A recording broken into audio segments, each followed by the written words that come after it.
জয় মা তারা, জয় গুরু বামদেব। মদ ছাড়াবার টোটকা।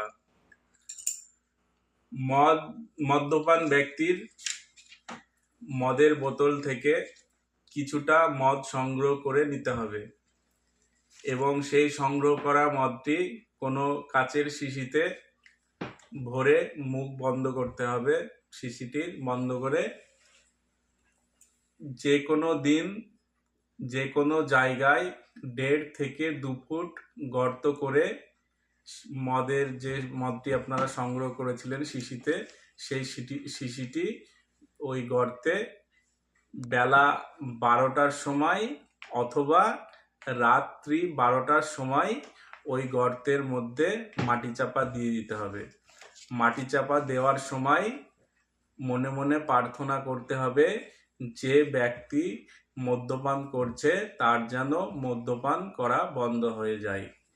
দেখবেন অল্প দিনের মধ্যেই তার মদ্যপান ছেড়ে দেবে এবং মদ্যপান আর সে করবে না। টোটকাটি করে দেখুন, 100% উপকৃত হবেন। সবাই ভালো থাকবেন, সুস্থ থাকবেন। জয় মা তারা, জয় গুরু বামদেব। সবার মঙ্গল হোক।